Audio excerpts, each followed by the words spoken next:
অভিশাপ যে আমি ফিরিয়ে নিতে পারবো না। তাই এই আবার আশীর্বাদ মেনে তোমাকে পালন করতে হবে। 10 বছর বাস করতে হবে সেই মর্তভূমিতে।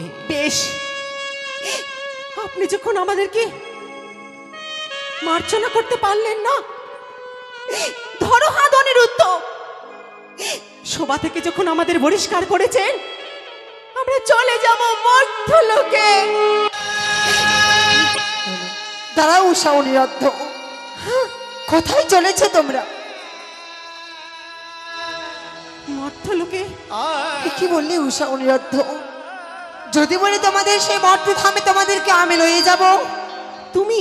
হ্যাঁ। কেন তুমি নিয়ে যাবে? দাদা দেবরাজ অভিশাপ করেছে তোমাদেরকে একমাত্র আমার জন্য। মনসা, তাহলে তুমি, তোমার কারণে আজ অনিরুদ্ধ অভিশপ্ত। হ্যাঁ উষা, কেন আমার সর্বনাশ করলে তুমি? কেন কেন করলে বলো? কি অপরাধ করেছিলাম আমরা তোমার?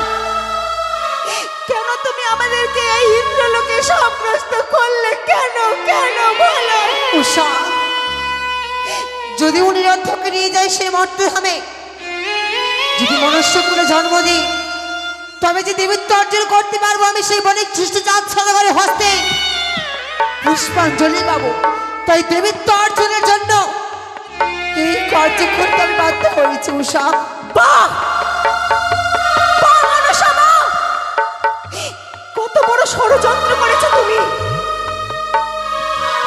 তোমার কোন মূর্তির ষড়যন্ত্রের শিকার হয়েছি আমরা। তোমার দেবীত্ব অর্জনের জন্য তুমি নিত্য সম্রাট অনিরুদ্ধ আরে নিত্যাঙ্গনা উষাকে অভিশাপ করতেও দ্বিধা করনি। তোমার দেবীত্ব লাভের জন্য তুমি এই কাজ করেছো। হ্যাঁ উষা, কত বড় ষড়যন্ত্র করেছো তুমি তাহলে। শিবকন্যা পদ্মাবতী, তোমার কূট বুদ্ধির ষড়যন্ত্রের শিকার হয়ে আজ আমরা অভিশপ্ত। সত্যই। কিন্তু আমরা যতদূর জানি, মর্ত্যলোকে চন্দ্রধর বণিকের সঙ্গে তোমার যুগ যুগ ধরে বিবাদ চলছে, জন্ম জন্মান্তর ধরে বাদ চলছে। চন্দ্রধর বণিক কোনো কালে তোমার কাছে পরাস্ত হয়নি, আর কোনো কালে পরাস্ত হবে না। কি বলছো উষা? তার বিনিময়ে চন্দ্রধর বণিক 1-2 করে 6-6টি পুত্রকে তোমার চরণে বলি দিয়েছে। তুমি ক্রোধের বশে 1-1 করে 6 পুত্রকে কেড়ে নিয়েছে। তবুও চন্দ্রধর বণিক তোমাকে দেবীর সম্মান দেয়নি, তোমার সামনে নত হননি, ভুল স্বীকার করেননি। তাহলে আজ কি করে ভাবলে তুমি যে চাঁদ বণিক তোমার কাছে নত হবে? নিশ্চয়ই নত হবে উষা।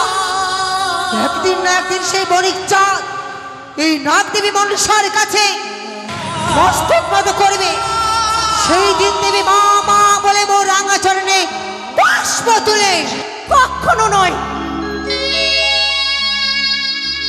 ওই জেদি অহংকারী চন্দ্রধর বণিক তোমার কাছে কোনো কালেই নত হবেন না, কোনো কালে পরাস্ত স্বীকার করবেন না।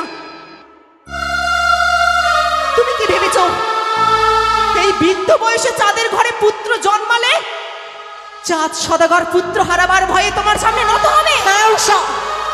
কি তোমার ভুল ধারণা। আবার চাঁদের সঙ্গে তুমি বিবাদ করবে, চাঁদের ঘরে পুত্র জন্মাবে অনিরুদ্ধ।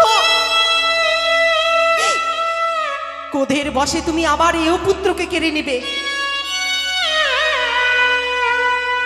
এই পৃথিবীর নিয়ম অনুসারে চাঁদ একদিন বুড়ো হবে। এই জগৎ সংসারের কাল হিসাবে চাঁদ সদাগর একদিন মারা যাবে। সেদিন সারা জীবনের জন্য দেবী হওয়ার বাসনা তোমার মন থেকে মুছে ফেলতে হবে। কোনোদিনও তুমি দেবী হতে পারবে না। তখন ওই পাতালে গিয়ে, পাতাল পুরীতে গিয়ে তোমাকে মুখ লুকাতে হবে অন্ধকারে।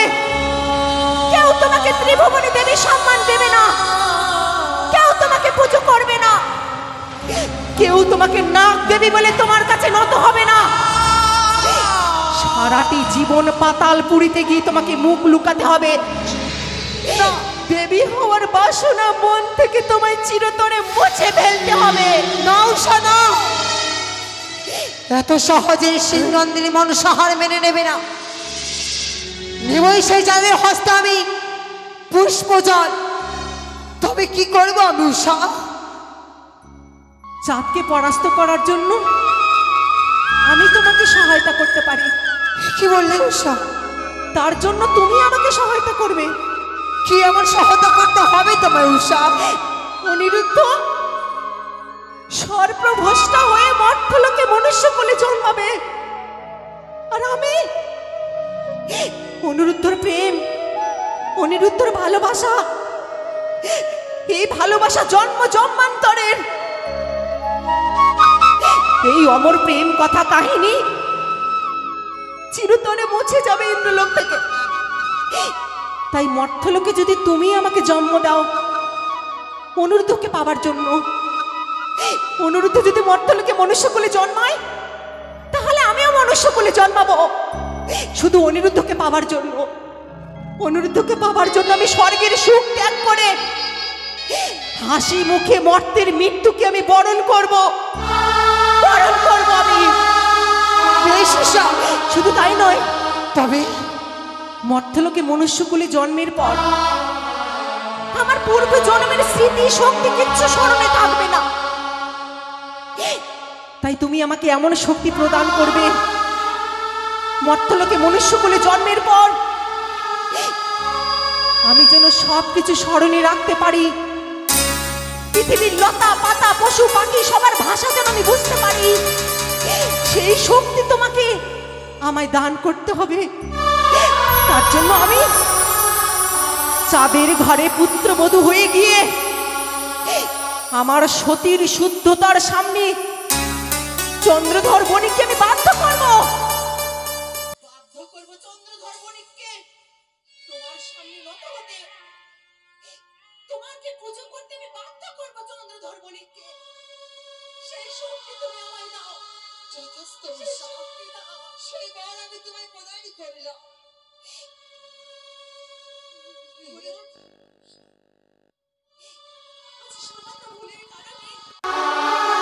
আপনি আমাদেরকে সভা থেকে বহিষ্কার করছেন, এবার আমাদের বিদায় করুন।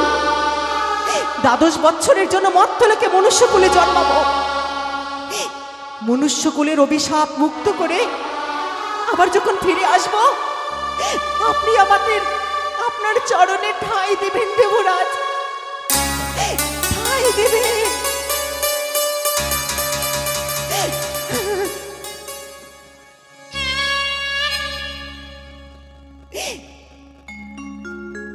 বিদায় দেবরাজ।